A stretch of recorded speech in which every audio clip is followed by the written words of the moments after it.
All right, everybody, and welcome back to another episode of the 306 Fantasy Football Podcast. We're here recording for our episode 122 for our Wednesday, May the 8th episode. So, few fun things have happened. We've got the NFL draft. We are rapidly approaching our rookie drafts here. Our league that we're all three in. That rookie draft is this Wednesday.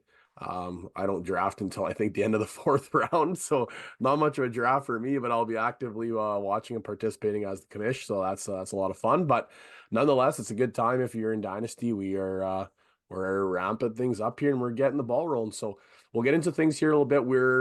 I know, like I said, we got our rookie drafts here. So what better way to prepare for that by doing our own draft? So that's what we're going to do today. We're going to talk about some of the rookies and the landing spots by doing a 2-round superflex rookie draft. So we'll get into our quick question of the week, a little bit of insiders and headliners, and then we'll dive right into the rookie draft and conclude with it is Zach's turn for ice cold hot takes. So before we get into it, though, we'll say hello to the fellas. And I just said, well, it's his hot take episode, so we might as well throw it to him first here. Zach, what's been keeping you busy? Yeah, like you said, the draft just happened. So I have been listening to as many podcasts as I can and reading as many articles as I can possibly get my eyes on, both for fantasy, but also just for the Patriots in general. So it's been a nice little time here. Absolutely. And Armand, what about yourself? And keeping busy?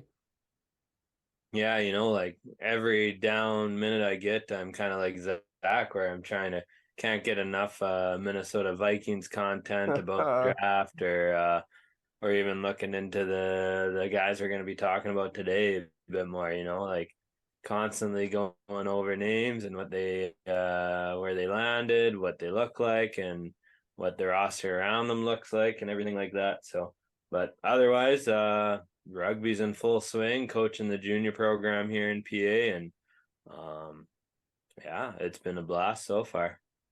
Yeah, we've been full swing lacrosse. Like I haven't had a second to think about anything else. It's been go, go, go, which is good. We had a big road swing this past weekend in Regina, and we got a doubleheader back home this weekend, so that's good. But with a big bus trip, it means just like Zach, a lot of podcasts. The headphones on, put the hood up, sunglasses on, and listen to a podcast for about 4 hours straight. So it doesn't get a whole lot better than that. I can tell you that. So we're gonna get things going here. We've got a quick question of the week, and we're gonna be focusing a little bit kind of on the same thing, but this time we're gonna get into our like a little bit of our own teams, I'll say, because we will dive into the fantasy aspect, but let's talk some NFL first. Time to find out. So, quick question of the week here. Are you happy or are you not? I mean, if you're an Atlanta Falcons fan, I can clearly say you're probably not super happy with how their draft went. Their free agency was top notch. Their draft, not so much. The question is with your NFL team, so obviously myself with the Lions, Zach with the Patriots, and Arm with the Vikings. Are you happy with how the draft went? And Armin kind of talked about a little bit at the top here. He's been digesting as much Vikings news as he can in the last little bit here. So we'll start with him. Armand, what was your takeaway here from the Vikings draft? I'm extremely happy with how it ended up turning out. If you listened to the last pod, you would have heard me convinced that the Vikings were going to trade up into the top 5 to get JJ McCarthy, and they ended up only having to trade up one spot to get JJ, and ended up being able to keep their other first round pick and traded up again and got the top edge rusher in this year's draft, Dallas Turner, and I am ecstatic about that. Our defense needed another boost, and we got it. And our offense has their quarterback to just plug and play in there. I'm really curious to see how they handle JJ here, whether or not they are going to be starting him from week 1, or if he's going to be let him season a little bit behind Sam Darnold for a little bit. I guess it all depends on how Sam Darnold looks as well, but I'm really curious to see how that all plays out, but I'm really excited for the future of this team. Like you guys talked about, I'm excited to cheer for JJ. I already texted Jordan in the group chat. I was like, if Pristine Auctions has a signed Minnesota Vikings JJ McCarthy jersey, let me know and we'll put some bids on it, man. Like, he's a guy that you want to cheer for. Very likable guy. He's got those intangibles, and I'm excited to see what he can do because like I was saying last week too, like man, and we'll probably talk about this about during the rookie draft mock draft we do, but he anytime his number was called in Michigan, even though it wasn't very often, he delivered.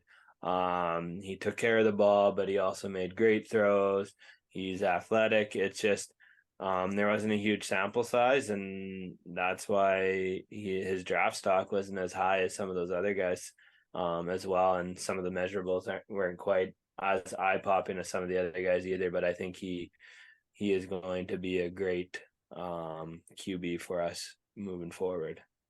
Yeah, you said you depending on how Sam Darnold looks, I don't think you're gonna have to watch too much film this upcoming season to anticipate what Sam Darnold is gonna look like. But another team that took a quarterback, hopefully a franchise quarterback in their draft too. So going to the Patriots, Zach, what are your thoughts and takeaways from the Patriots draft? I'm geeked. Was nervously, anxiously watching the draft at the top there. Uh, hoping against hope that the Pats were going to sit and pick and go with Drake May, and that's what they did. So super thrilled with their first pick, and then through day 2 and day 3, I think they did a great job of filling areas of need. Were they the players that I would have necessarily expected at those picks? Not necessarily, but I think they did a great job of filling needs. And I like that they took a few shots at the wide receiver position. So maybe if one doesn't work out, the other one will. And then they took a tight end there in the 7th, Jermaine Bell. Everything I've read and listened to, guy's a crazy good athlete, but just undersized for the position. So hopefully they got a bit of a diamond in the rough there late in the draft. Yeah, kind of going with what Zach talked about.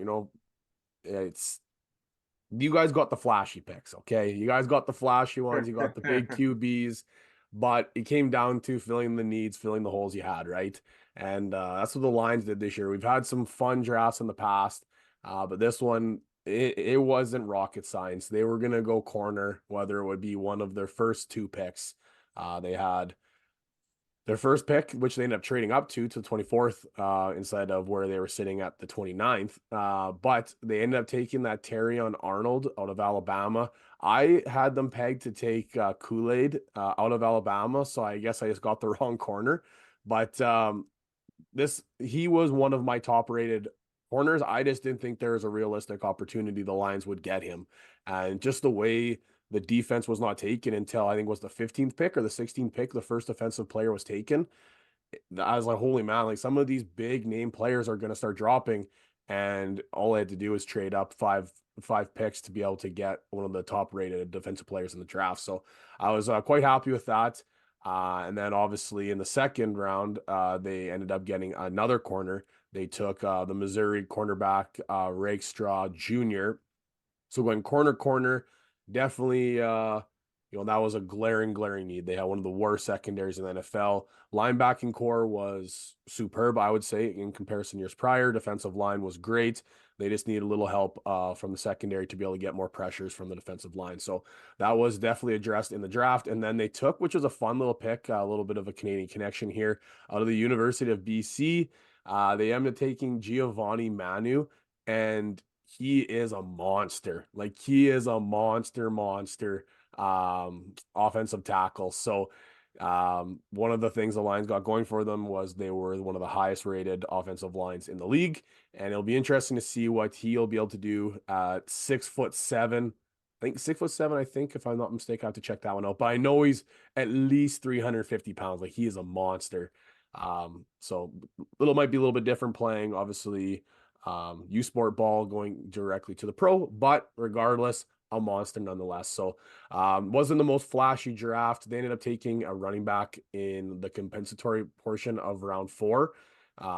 So I mean, that's, who knows where that'll end up. They ended up trading up for that pick too. So I'm a little curious on what their thought process is for there, especially with having a really nice tandem situation with the running backs. But not flashy, but I can say I left satisfied knowing that we needed corners like nobody's business. So anyhow, moving forward here, we'll get into the insiders and headliners. Just a few things to talk about, and then we'll dive right into our draft.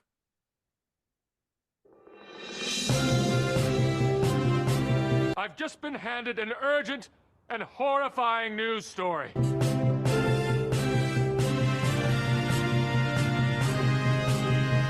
I'm Ron Burgundy.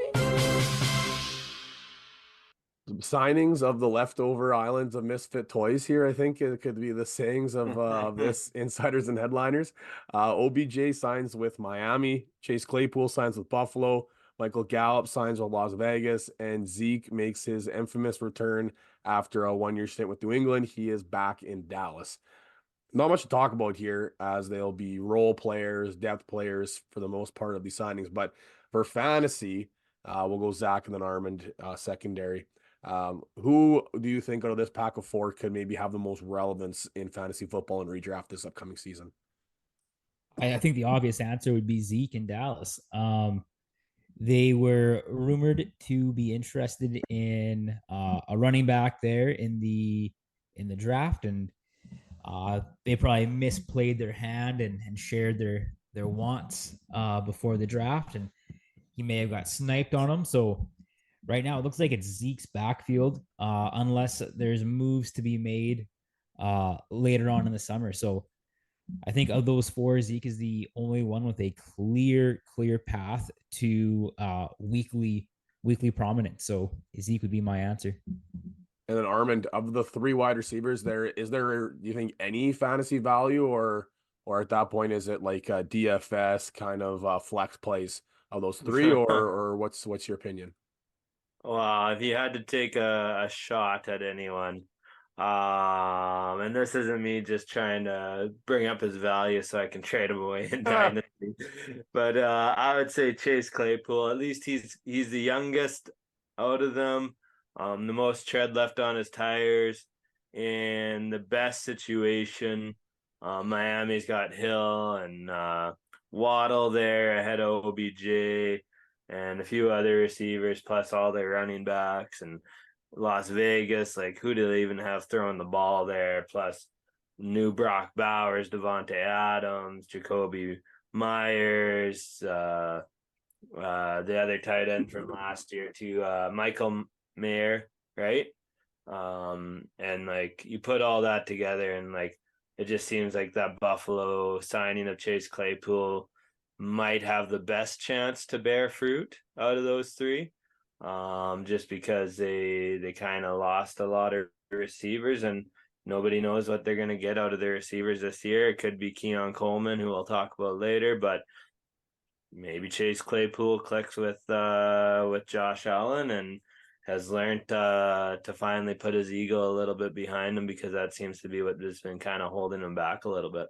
Okay, low key, I was kind of hoping he actually did go play for the Riders, because that was the rumors. So I was like, he signed with Buffalo. I was like, oh, well, that's dead in the water. That's not happening. But that'd have been kind of fun to see what he would have done playing back in Canada. But anyways, yeah, not a whole lot of news here. Maybe as we progress, there's been a few free agent signings, UDFA signings post draft. But as we start getting into a few of the camp news and stuff like that, it's gonna be a little bit of a pickup in some of the news. But this is the time of year where there's not a lot to talk about, other than like, oh my goodness, what's his name? Wide receiver out of Houston getting shot in the club. Oh, Tank Dell. Yeah, Tank Dell. Like, it'll be those types of news situations that we're not super happy about, or somebody driving way too fast, which this seems to be a common trend here a little bit. But we'll get into our 2-round superflex rookie draft. A little bit about the draft here.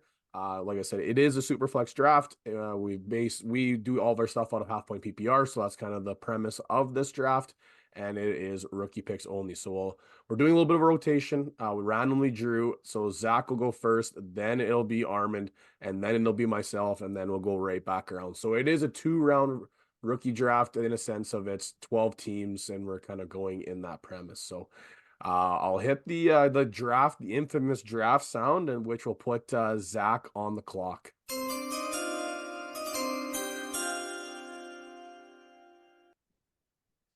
Well, with the 101 pick in our little draft here, just like in the actual NFL draft, the first pick is going to be quarterback Caleb Williams to the Chicago Bears.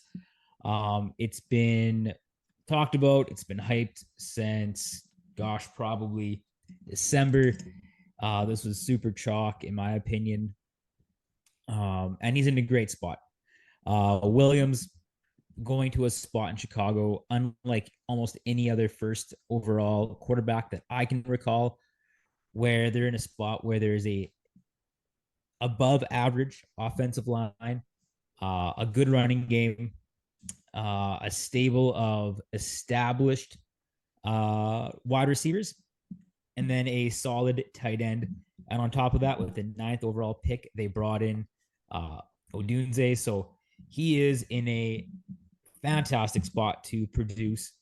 I think it may have taken Chicago 3 kicks at the can, but they finally made the kick that mattered. So Caleb Williams, I think, by almost every measurable, is the first quarterback that should be going off the board.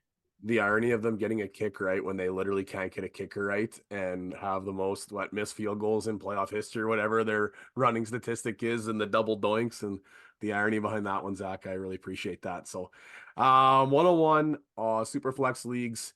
When we get to my pick, I have a bit of a discussion to be had, but for I think a lot of super flex leagues, this is the direction that will happen. Is Caleb Williams will go 101, arm on the clock, and we'll see if what the discussion to be had post Armand's pick here. So Armand is on the clock, 102.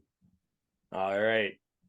With the 102, I select Jaden Daniels, quarterback, for the Washington Commanders, just freshly drafted 102 in the NFL draft as well. I thought this one was pretty straightforward, so maybe that starts JC's discussion here. But that running platform and fresh off the Heisman, like he looks good, and he's that Kalani code, like that rushing platform is going to elevate him in fantasy. And as much as Caleb Williams is an asset, and he's going to be an awesome fantasy asset, there might be years where Jaden Daniels outperforms him in fantasy, maybe not in NFL, but in fantasy, just because of that rushing platform and the ability to score TDs that way. Whereas Caleb is probably going to be more of a passer like Patrick Mahomes, and that way. Okay, so this worked out perfectly for my discussion because I think this is how most drafts is Superflex will go. I think that would be the 101, 102, and then I'm 103. I'm going to take Marvin Harrison Jr., wide receiver from Arizona. But it's not my turn for a hot take, but I think this maybe is a hot take. I don't know, but I think Marvin Harrison Jr. should be the 101 even in Superflex leagues, just because of the difference maker he could be at the position. Now, yes, Caleb Williams is one of the best QB prospects for the NFL we've seen in a long time. Yes, Jaden Daniels has the rushing platform, but there is some red flags for him as an NFL prospect, where Marvin Harrison, like dynasty startups right now, he is the wide receiver number 5 in dynasty startups. That's not dynasty rookie drafts. That's dynasty startups. He's wide receiver number 5. I feel like he's a can't miss prospect. I feel like he is going to be, like, if everything goes well, he will be a top 5 fantasy wide receiver this upcoming season. His depth chart in Arizona is abysmal. It's Michael Wilson and Greg Dortch. Like, no issues whatsoever there. Like, the only person I would say is competing for targets with him is Trey McBride, the tight end Trey McBride. Kyler Murray coming off the injury, people are so off on Kyler Murray. I think he is going to be very, very good for fantasy this year. He's one of my favorite quarterbacks to be drafting right now in redraft and doing my best ball work. But like, I think unless you're a QB needy team, by needy, I mean like you got junk, you should take Marvin Harrison 101 in your rookie drafts. And I'm putting my money in my mouth is my big money league. We have the 101. So hopefully people that are in that league aren't listening to this at this point, but we have the 101 and we're taking Marvin Harrison at 101 in a super flex, big money dynasty league. So we're putting our money where our mouth is. So I'm curious on your guys' take. I'm going to pause the draft here. I know it's only 3 picks in, but I'm curious on what your guys' opinions are. And I'm thinking it's a hot take, seeing as we just went 101, 102, exactly what I kind of anticipated. So, yeah, I think that's pretty hot and spicy there, Jordan. Like, my tongue's a little burnt. I'm having trouble talking without a lisp. It's so spicy. I'll say it this way for the way I'm thinking about it is it's the asset and which one is the more valuable asset in the end for dynasty superflex. And Caleb Williams, let's say his ceiling, if both these guys reach their ceiling, Caleb Williams is the QB number 1. Patrick Mahomes or Lamar Jackson or whatever, getting that points per season out of him. And Marvin Harrison hits the peak of wide receiver 1 in dynasty, and he's putting up like 1,500 yards and a bunch of tutties every year. What is going to get you more in a trade if you were to trade away that asset? And I would say it'd be the Caleb Williams, right? If he reaches his peak versus Marvin Harrison. There's also only 32 starting quarterbacks in the NFL. Yeah. And you need to be elite. Like elite. You need to surpass the Lamar Jacksons in your first 3 years. You need to surpass those are the quarterbacks you need to surpass. The Kyler Murrays, you have to surpass them in the first 3 years. And not just NFL elite, but like fantasy elite. Like, listen, here's part of my argument. 2021, Trevor Lawrence, Superflex 101. Probably 102 was Trey Lance. Probably 103, Zach Wilson. And then at 104 in most Superflex drafts, Jamar Chase. Would you rather have Trevor Lawrence or Jamar Chase right now in a Superflex Dynasty League? Wow. That's 4 years removed. That's 4 years removed. 4 fantasy seasons removed. So that kind of adds to my argument. If the QB misses, they miss big. Where even you look at Jalen Waddle, he's had 1 huge season, but still carries a substantial value on your fantasy roster as a wide receiver too. Devonta Smith, who else in that draft class went probably later first? Najee Harris is a bit of a mute point in Superflex, but still a lot of value, but RB coming in the 5th season, a little bit down. Travis Etienne, where's my other wide receivers in this draft I could try and utilize? But like there's my argument there. Like, just because they are a quarterback doesn't mean they need to go first, is kind of my argument. Unless you're a QB team, then you have to smash it. But yeah, my counter here is like Caleb Williams is the highest touted prospect in the QB. Since what, Trevor Lawrence? Probably before Trevor Lawrence. Like that's what they call Trevor Lawrence. Trevor Lawrence wasn't that highly touted compared to Caleb Williams. He was the 101 lock, like lock 101. Like multiple Caleb Williams has been on Nick Wright's quarterback rankings all last season for the NFL. Yeah, well, I agree. I think Caleb Williams is very good. But so like he might be a Matthew Stafford. Harrison and Williams are like as lock in prospects as we've seen in a long time. But so who would your comp for him be in the NFL? Caleb Williams? Yeah. Well, the classic is Patrick Mahomes. That's what everybody says. You cannot comp him to Patrick Mahomes. He doesn't run like Patrick Mahomes. He scrambles like Patrick Mahomes, but he doesn't run like Patrick Mahomes. I see him as like a little more mobile Matthew Stafford. Like, what if that's his fantasy value? He would have to throw 40 plus touchdowns to have any sort of fantasy value. Zach, I'm curious on what you think here. Who's your comp for Caleb Williams, first of all? Sorry, guys, I'm moving around here. My dog wants to get outside, so I'm doing my own scramble drill here.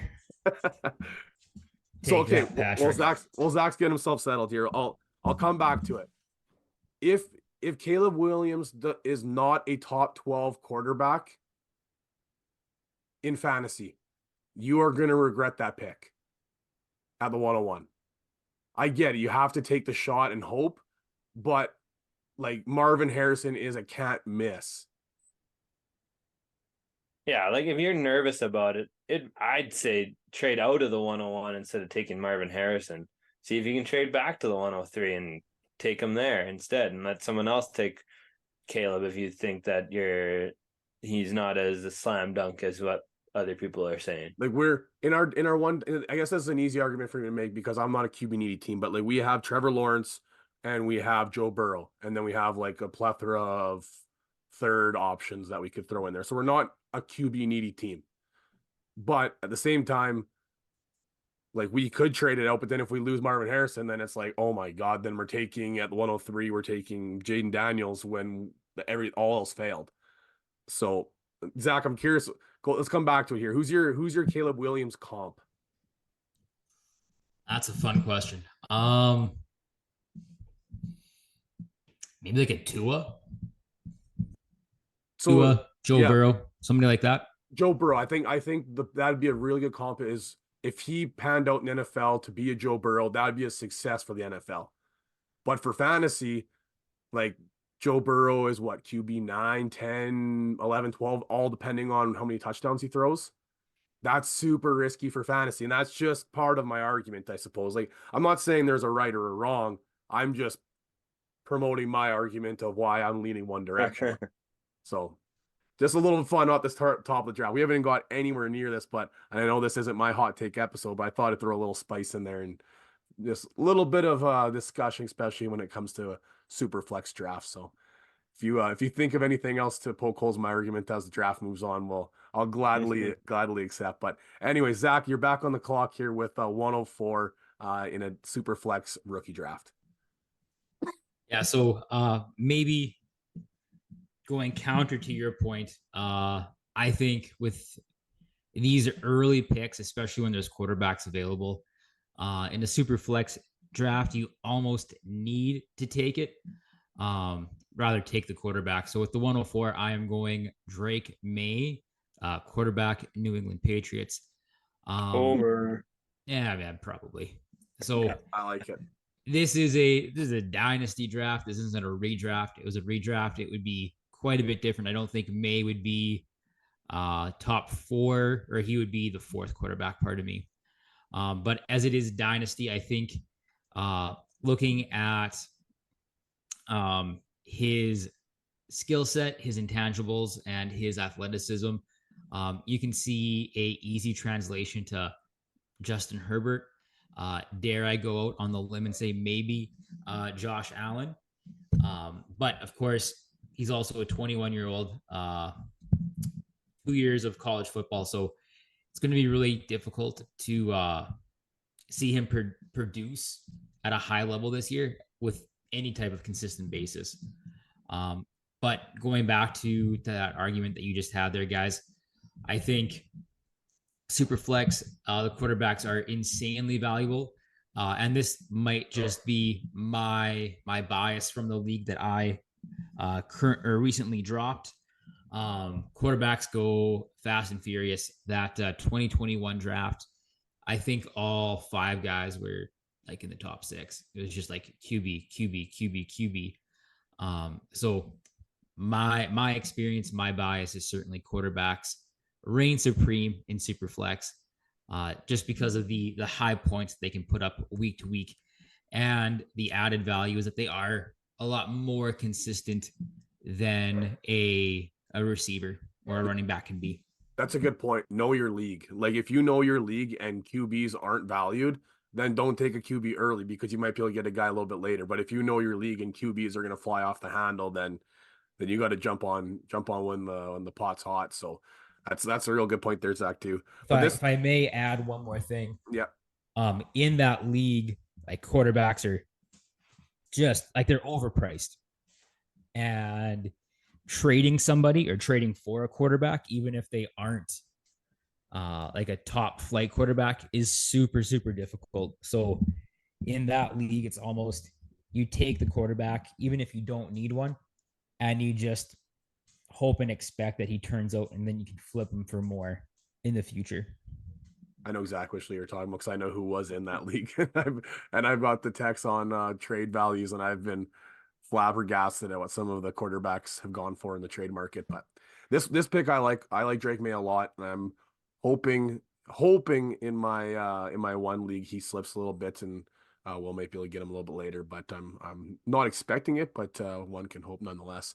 Armand, 105 on the clock here. Your pick. All right. With this one, I actually had a lot of trouble with. Like Zach said, QBs reign supreme. And I regretted my decision as soon as I texted it out in our group chat because we did this beforehand. But I said, pick is in. I can't change my mind. So instead of going JJ McCarthy here, which I should have, I ended up going Roma Dunze. The thought behind this one was that I thought maybe JJ would fall to me on the next one, based on Zach taking 2 QBs already. But then I thought, no, this isn't a building a team for ourselves. This is a draft of where we value them in there. So that's where I made my mistake. But Adunze, I'm happy with.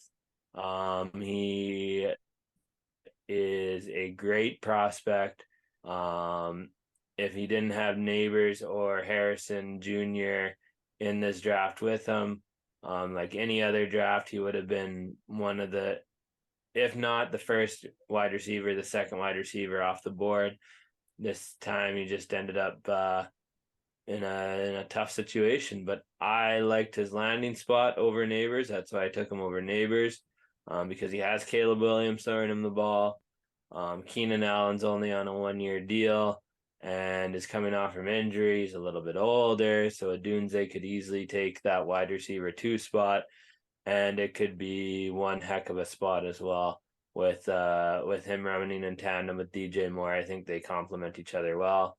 DJ will get that short underneath stuff a little bit, and they run after the catch stuff, and Adunze will be more the deep threat, but still able to run some of the shorter routes as well. Well, I really hope this is how my actual draft goes. If I had 2 top 6 picks and I get my 2 top wide receivers, because I got Marvin Harrison at the 103, and I'm pleasantly surprised to get Malik Neighbors at the 106. The New York Giants landing spot doesn't scare me that much, because the only real question mark is Daniel Jones, but there is nobody else. Darren Waller, I don't know if it's been official or it's unofficial or it's been he retired, roomingly retired, so he's off the roster. Like Darren Waller is not playing football this upcoming season, is what the Adam Schefters of the world are putting out there. Then you got Jalen Hyatt and Wan'Dale Robinson, Isaiah McKenzie, Darius Slayton, and Isaiah Hodgins. Nobody scares me there, not one. So immediately Malik Neighbors goes into a wide receiver 1 position. This is the only really, like I said, thing that does scare me is Daniel Jones, but Daniel Jones has to throw the ball to somebody. He literally cannot just tuck and run or hand the ball to Singletary for 70 carries a game. Like, he's going to get the ball and he's going to get force fed. I had Neighbors ahead of Adunze as my wide receiver 2 before the draft. I had I had Neighbors very close to Marvin Harrison before the draft in talent wise, but obviously the landing spot bumps him down a little bit now. So it's not in that 1A, 1B in my set anymore. There's clear 1 and there's a clear 2. And that clear 2 for me is Malik Neighbors. So getting those 2 in my first 2 picks, I'm very pleasantly surprised. So that's where I ended up going wide receiver. Zach, on the clock at 107. Yeah, so Armin may have alluded to this one earlier, but with the 107, I am going JJ McCarthy, quarterback, Minnesota Vikings. I think if this is where you are drafting in a actual superflex dynasty draft, you would be thrilled to be getting JJ at the 107. Not only is he a young, proven winner at the quarterback position, but he may be in as good of spot as any of the top 4 quarterbacks, including Caleb Williams, for this year. Well, I do think out of the 4 top quarterbacks, he likely has the lowest ceiling. I think he has a super, super high floor, just with the pieces around him in Minnesota. Looking at probably the number one receiver in the league in Jefferson, a very young ascending talent in Addison, and one of the best tight ends in the game in Hawkinson, with a really solid run game with Jones there. So McCarthy's in a great spot to perform in his first year, and I think going forward, provided they're able to lock up Jefferson long term. This is where it's an interesting spot, 107. Like I haven't done a rookie draft yet. Like I've done mocks on Sleeper and whatnot, but I haven't done an actual one with like real people and not just the chalky picks and what order and so on and so forth. So we're doing this draft obviously right now. Wednesday we have our other one, and then our big money one's going to be at some point after that. And we have the 101 and the 108. So I've been super curious on like where certain players are going to go, because really you could peg in a super flex that those 5 quarterbacks are probably going to go, or sorry, those 4 quarterbacks will probably go in the, or no, sorry, yeah, 4 quarterbacks, sorry, will go in the top 7 picks. Then Marvin Harrison, Odunze, Neighbors. So that, like, then you got Brian Thomas Jr., you got Xavier Worthy, you got still some big names and some good landing spots. So I'm curious on who might get pushed down, because we might end up with JJ McCarthy at the 108, where you guys are the 108. Yeah, we're the 101, 108. So if I ended up with Marvin Harrison Jr. 101 and JJ McCarthy 108, I'm like, whoo, you know what? That's not bad, because it could have went Caleb Williams 101 and then probably maybe like an Xavier Worthy 108. Like that's a big difference to me. Like if you took those 2 and package in a trade and the other 2 and package in a trade, I know where I'm leaning, and I would want the JJ McCarthy and the Marvin Harrison side. So that one might be a fun one to put up on the Twitter poll and see what goes there. But so this was interesting, process for me, which is my recommendation. Everybody should be mock drafting like crazy before your actual draft, because you never know what happens. But that 108 spot is really interesting, because like to me that's where it kind of peters a little bit, where there's maybe not, like I'd say a hypothetical tier break. You got your top 4 quarterbacks and your top 3 wide receivers. Then after that is where at 108 starts getting a little bit interesting.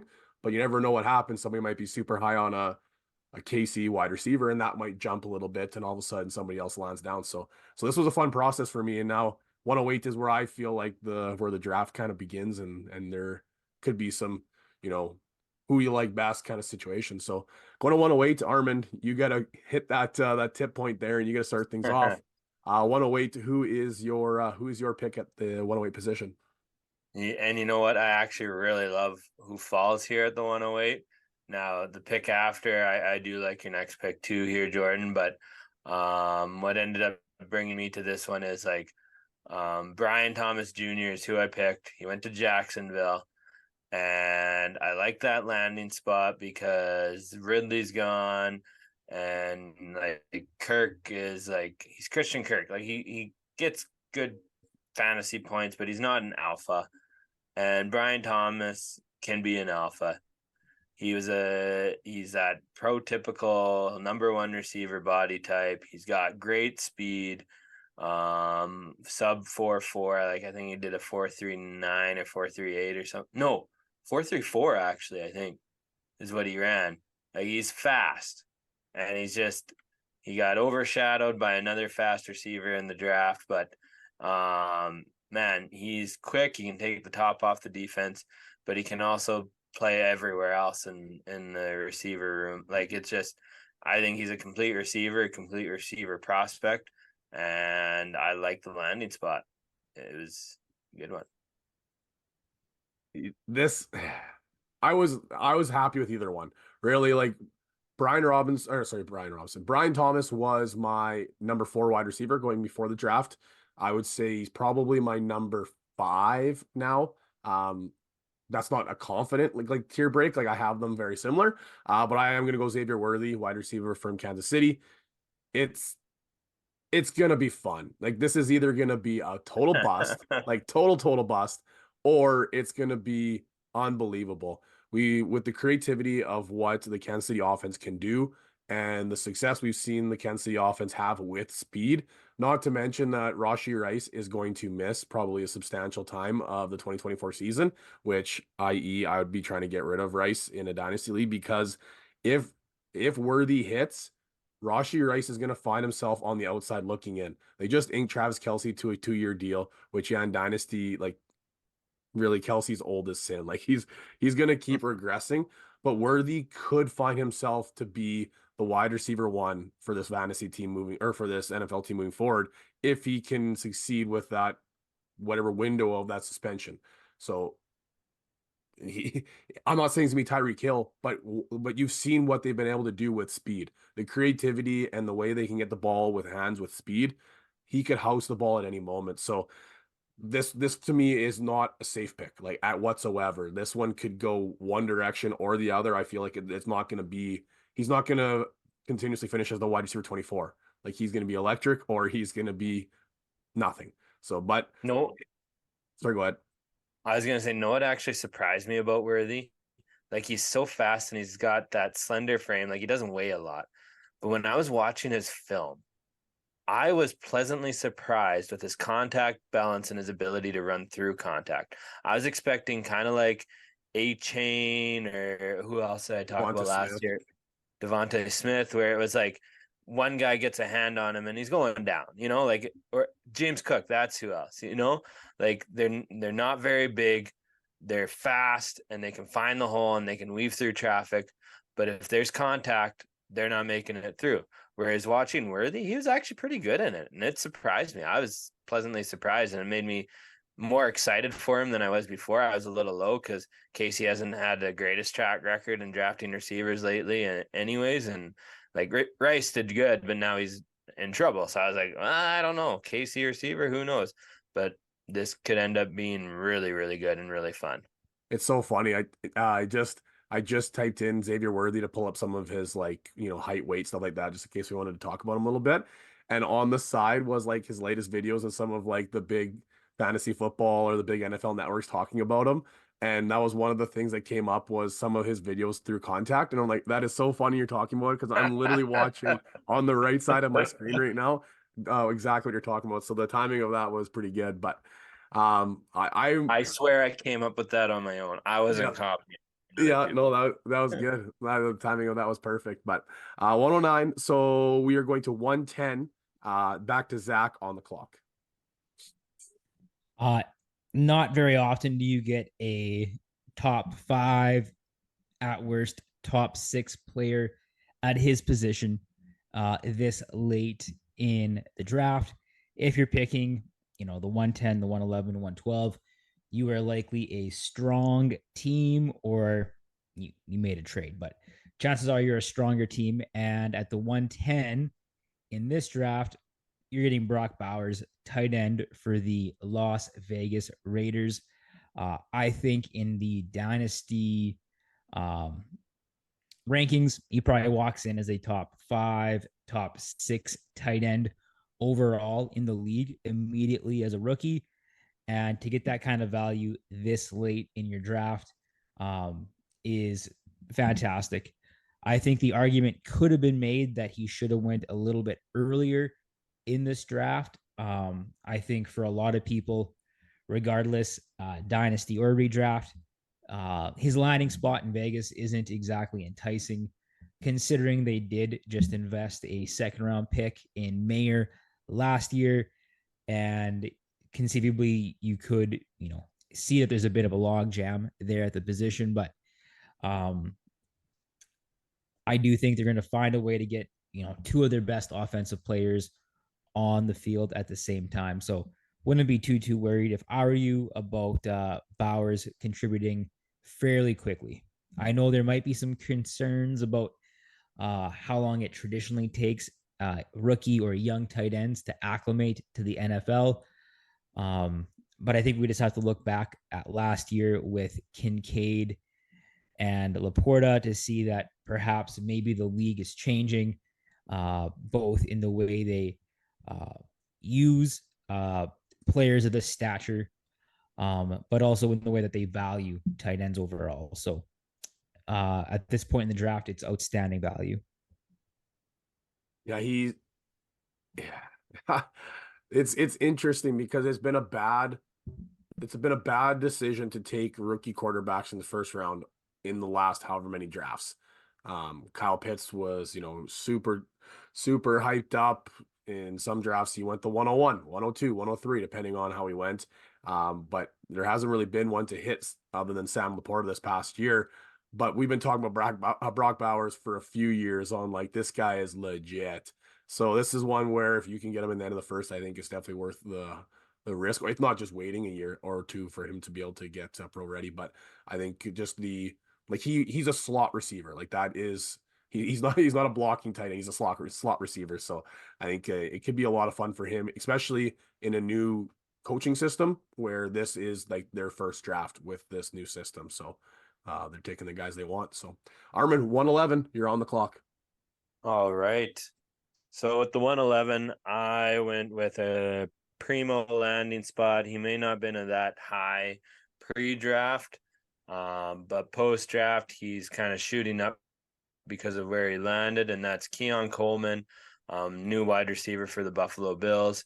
I like him because of the tape. I was watching the tape. He didn't have a great combine 40. He had like a 4.61 or something slow like that. But I watched his tape, and yeah, he's not like, he did run a bad 40. Like he plays faster than his 40, but he's not a burner. He's not a guy who's going to take the top off the defense. But man, is he great uncontested catches. He wins every 50-50 ball. He's got a great vertical. He attacks the football, and he wins with his physicality, and he breaks tackles after the catch as well. So I like that aspect of him, and his sure hands. Like he had really sure hands. And then just watching interviews with him, he's a guy that I can't help but cheer for. Actually, I find him hilarious. In his few interviews that he already had. Yeah, his interviews are real good. So yeah, I'm on board with the Keon Coleman train, and like I said, there's a lot of empty targets in Buffalo, and someone's got to fill them. Could be Coleman, could be Claypool, probably Coleman though. Yeah, that's honest. That's safe money. 112. I was bummed out this guy didn't get first round draft capital, especially with some of the premier landing spots at the back end of the draft there. But early in the second, did get a really good landing spot.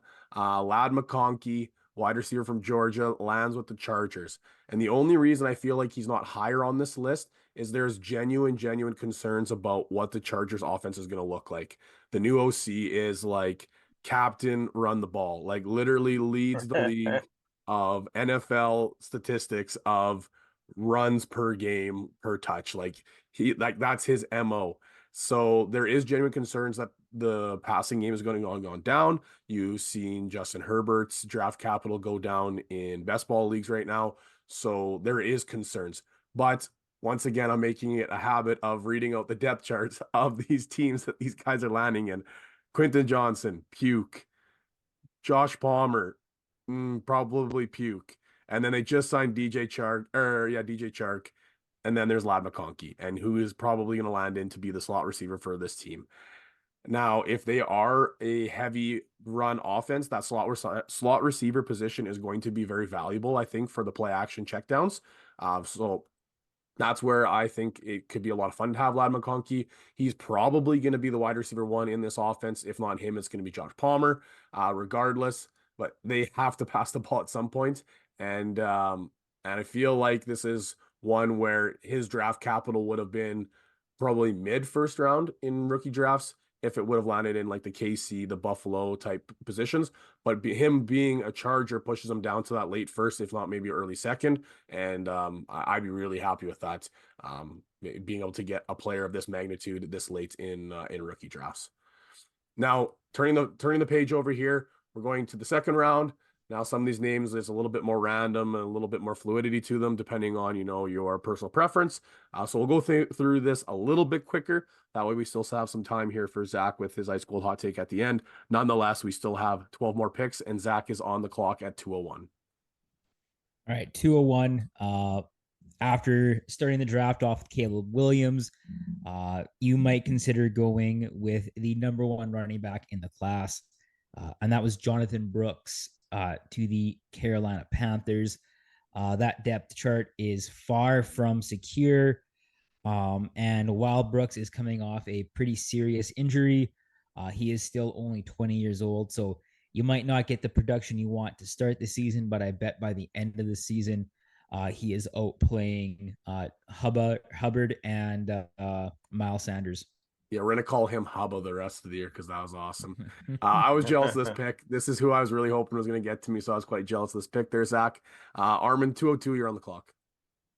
Oh, yeah. At this point, I thought about going RB already as well, but there was a little bit more meat on the wide receiver bone, and I went with Adonai Mitchell, new receiver for the Indianapolis Colts.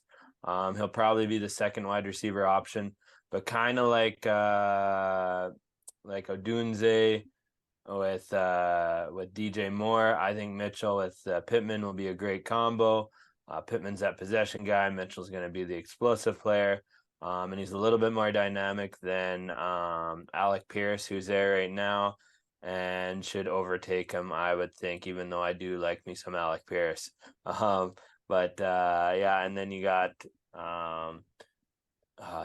sorry, his name's escaping me. The quarterback of Indy. Richardson. Richardson. Yeah, there we go. Richardson. In his second year, I guess half of his first year, but I'm looking for good things with this Indy offense, and I think Mitchell is going to be a great piece. He's athletic as all heck, and a big body receiver, and I like my big body receivers, and this draft class is chock full of them. 203. I like this pick, but there's a lot of risk in a sense, as it's not a win now this year type pick, but this is could be a juicy pick for a rebuilding team where you're playing for next year. And I'm taking Trey Benson, running back from the Arizona Cardinals. I really like James Conner this year, and this put a lot of cold water on that opinion, because I was thinking James Conner, nobody signed there in free agency. There's not a lot of great running backs in the draft, so who could they take that could really ice this down? And Trey Benson was one of those guys that really cooled off my take. But James Conner is MO. He misses 2-3 games a year because he's such a hard runner. So Trey Benson could step into a position where he could be the one for, I think, a very good offense this upcoming season. So I would, obviously he could be a waiver wire stud type pickup in your redraft leagues. But this is a pick where you're taking it for next year and possibly, some work in this year, depending on how the James Conner train works for Arizona. So I do like him a lot. You're probably not going to get him much later than this in your drafts, but I would take the shot on Trey Benson for the fact that I do think he's a very good running back, and this is a good landing spot in a play action offense. Zach, 204.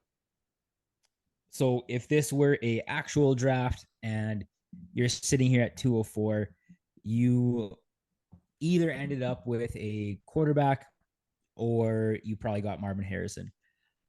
Whatever the case may be, at the 204, I think you have to be cautiously optimistic if you end up with quarterback Bo Nix to the Denver Broncos. I think he is a tier or two below those top four quarterbacks that we've already talked about, but still to possibly get two starting quarterbacks in the same draft, that value is unparalleled in my opinion. So have to be cautiously optimistic. Probably don't have too high of expectations for Nix, but that upside it's too good to pass up at 204. Didn't he have the completion record or something like that for the most completed passes or the highest completed passer rating or something like that? If it's the most completed passes, completed position. Is it percentage? I think it's percentage. I It's I in the think 70s or something like that. I think his average depth of target was like, Yeah, short, really yeah. short. Yeah. Yeah. Does not push the ball downfield. No, not at all. 205. Armin, you're on the clock. All right. I went with Jalen Wright, running back for the Miami Dolphins now, and man, do they love their speed. And Jalen Wright fits right in with that. He's a sub 4.4, 40, and watching his film, I was pretty impressed with him. Two, I think he's got a lot of weight behind that speed of his, and he's still pretty shifty with it. And I think he'll do great things in Miami along with Achan there. And even though he didn't get the draft capital of Achan, he was around later than Achan last year. I think he could end up being the better back out of the two long term, especially because he has a little bit more durability with the amount of meat on his bones compared to Achan as well. So in the end, like a lot of people are talking down to this RB class, but when I dug deeper into it, there's a lot of diamonds in the rough actually. There's no Bijan Robinsons, of course, or anything like that. But there's a lot of guys that could end up being starting RBs in this league that put up decent fantasy numbers for a few years now. Don't go out and reach for a lot of them. And in my next round, I do reach for an RB. I was just gonna say.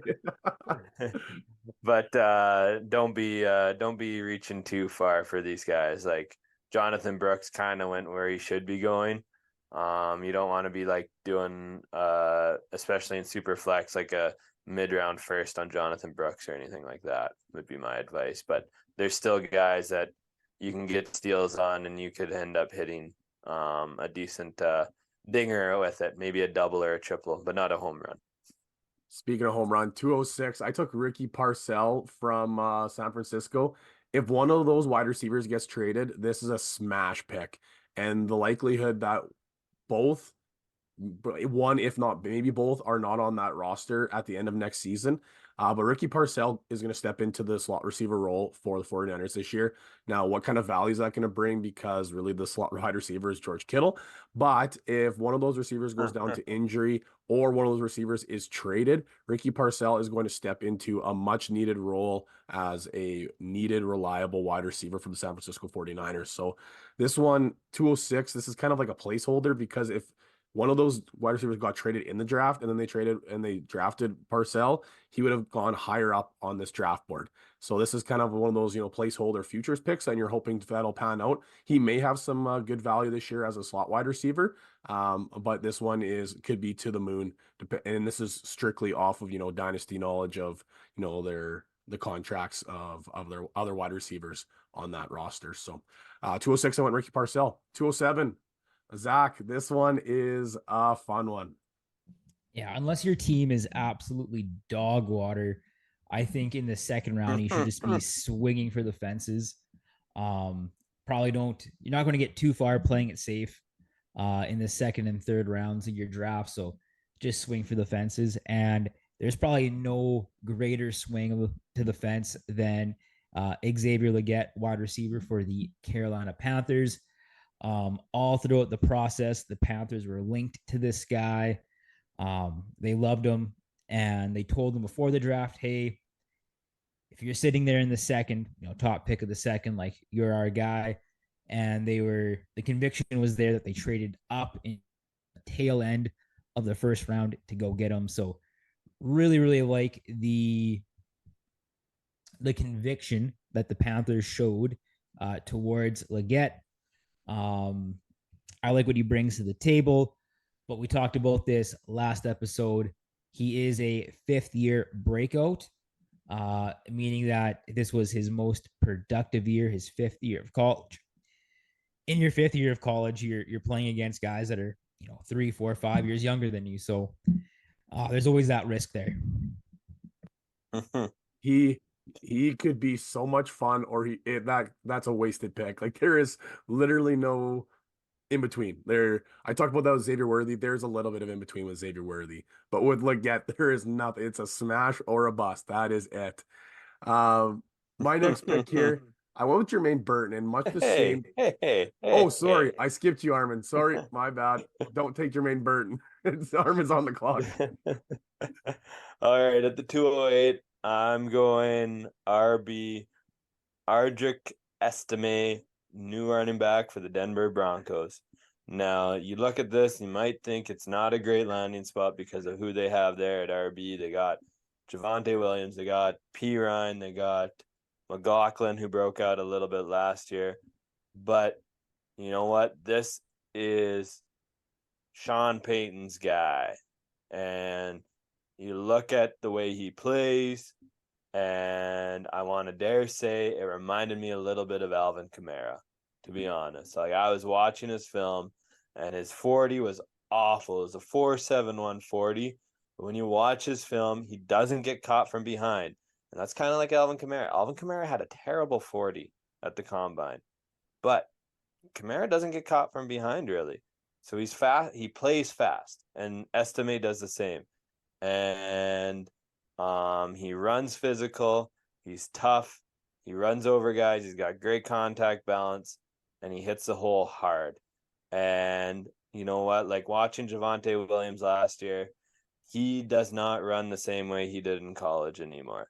And I'm kind of getting off of Javonte Williams, and I think Estime actually has a chance to steal the RB1 spot in Denver. And this is a swing for the fence, just like what Zach was saying with Estime. I'm reaching for him here, but I legitimately think he could steal the Denver starting running back spot. Yeah, let's try this again. 209, not skipping Armin this time.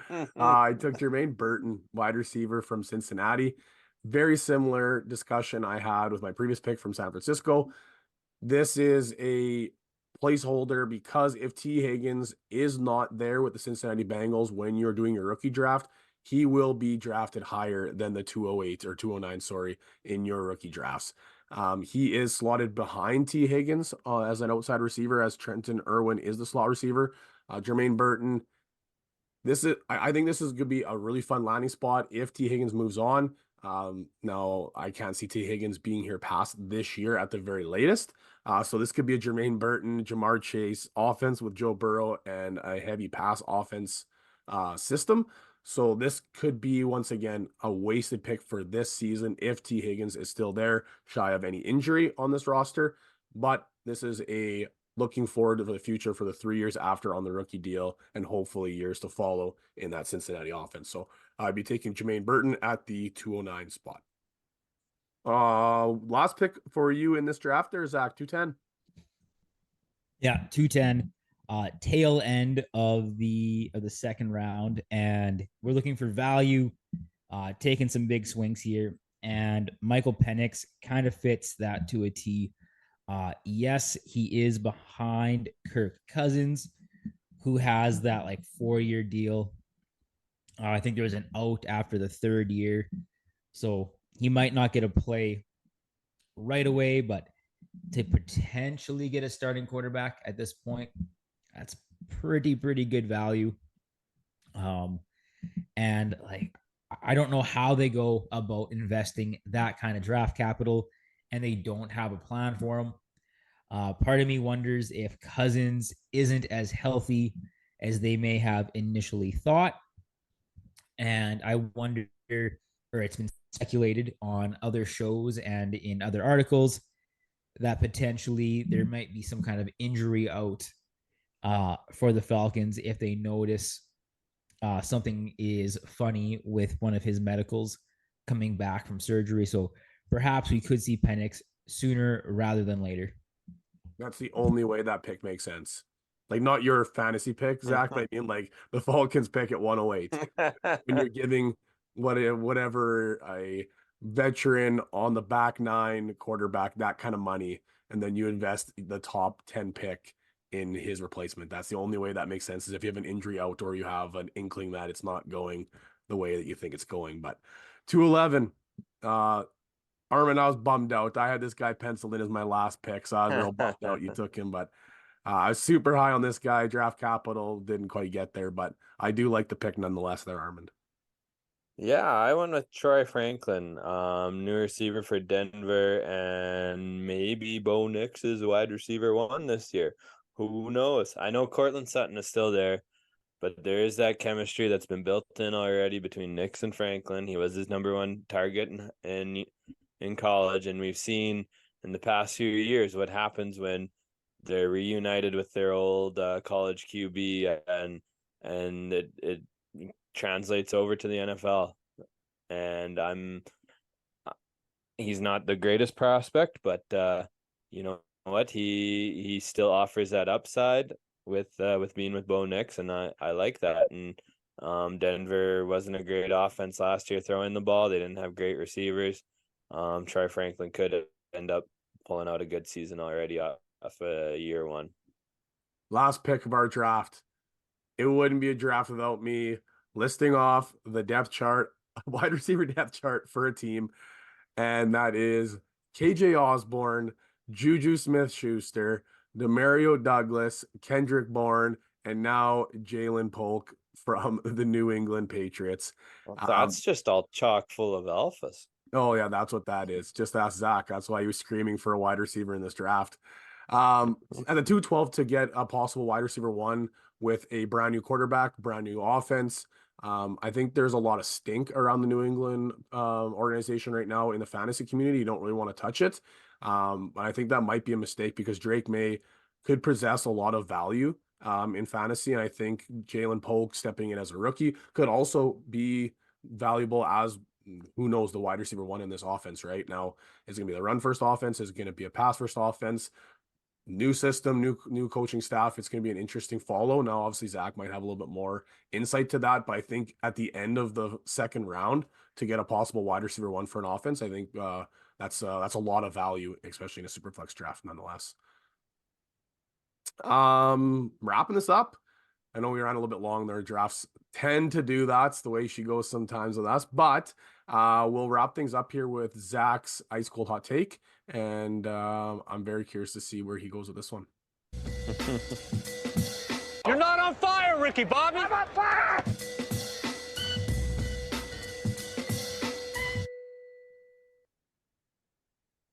All right, thanks. This week's ice cold hot take is that Ladd McConkey, wide receiver for the Chargers, has the potential to outproduce every rookie wide receiver in year one, aside from Marvin Harrison. And honestly, if he did outproduce Marvin Harrison, I wouldn't be super shocked.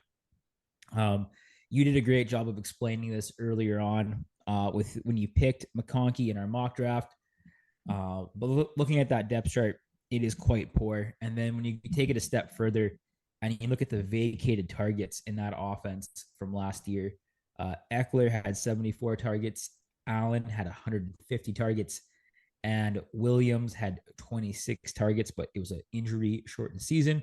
The year before, he had 93 targets. So just on last year's totals, that is 250 vacated targets. Now, a lot has changed. Both head coach and OC has changed. So it could be a much more run heavy offense. But we do have to keep in mind, like you mentioned, they do have to pass the ball eventually.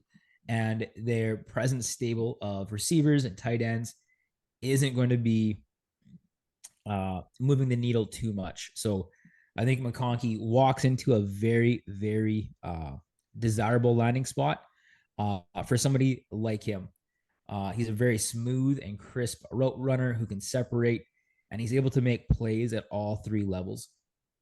And what really caught my eye was that the Chargers traded up into the very early parts, the beginning of round 2, after having all Thursday night and all Friday to think about who they wanted. They clearly identified McConkey, and they made a aggressive offer with the Patriots to move up and get him. This take has as much to do with McConkey as it does with the other top receivers in this year's draft class, and more importantly, their landing spots. Neighbors in New York, I think long term that's a fine fit. Chances are Jones is gone, after this season and they bring in a rookie quarterback or they bring somebody else in. But for this year, I don't think Neighbors will have the type of production that we'll see for the rest of his career. Udunze, I'd say probably third on that depth chart, right off the hop at least, with Moore and Keenan Allen being much more established in their roles in the NFL. I am not as warm on Thomas's landing spot as Armand is in Jacksonville. And I think Worthy, he might have difficulties early on adjusting to NFL life in Kansas City, just being that some girls in grade 8 wear way more than him. So it could be tough there. So would it shock me if McConkey was the number one receiver in this draft? Absolutely not. At the end of this year, going forward, I don't think he'll be able to hang on to that mantle, but for this year, he could be the number one rookie wide receiver. Listening to a lot of podcasts, their perspective of Ladd McConkey is he's going to be a very good NFL wide receiver, but that may not translate into fantasy production. Like he might be super valuable to the team, but that might not be like super valuable to your fantasy roster. And that's what like several podcasts I've listened to have him. Some people are like, no, this guy's to the moon. And some of them are like, like he's going to be good, but not great for fantasy. So I'm curious on where that'll end up being. I think a lot of that has to do with his production in college isn't as, astronomical and, through the moon, like some people might want when you're investing in a first round rookie draft pick. But I do see like the path is so clear to him. Like like you said, they have to pass the ball. You have to at some point. And who are you going to pass it to? Quentin Johnson's not going to catch it, so you're not throwing it to him. So I mean, you gotta throw it to somebody. So it's Josh Palmer. Yeah, I would be okay with that. But I mean, we've seen 3 years of Josh Palmer already, so I think we already know who we got in Josh Palmer. So yeah, this will be a fun one. I know there are different offenses, and it's tough to go apples to apples here, but I think he could have a huge target share in that offense and just dominate targets. Like looking at last year, Puka Nacua had 160 targets. Who else here? Addison, 108. Flowers, 108. So these are offenses, all different types of offenses, but it would not surprise me if McConkey had at least 100 targets on the season just with who's around him. Oh yeah, if I got him at the what I take 112, and you're gonna tell me he's gonna get 100 targets from Justin Herbert, especially with how limited of the pie, like I think there's not gonna be a lot of passing options. So 100 targets of a small passing offense, that's a huge portion of the pie, and I'd be pretty happy about that. Anything else to add here, fellas, for 122? Well, this is a fun one. Yeah, we got 123 coming up here. Start getting back into some of the fantasy, the game shows we do. I don't know if it was too early for Family Feud or what, but we'll get a couple good fun ones going here. So thanks for listening to episode 122. For all of you at home, we'll post this draft on social media too, and I know we got a couple hot takes there to throw up on there, and also I think I got to throw that poll on there, which side of that hypothetical trade we got on there. So better throw that one on there. 5 hot takes this episode. That's all right. We're spicy. We're back big time. Okay, but anyways, thanks for listening, everybody. Take care, and we'll talk soon.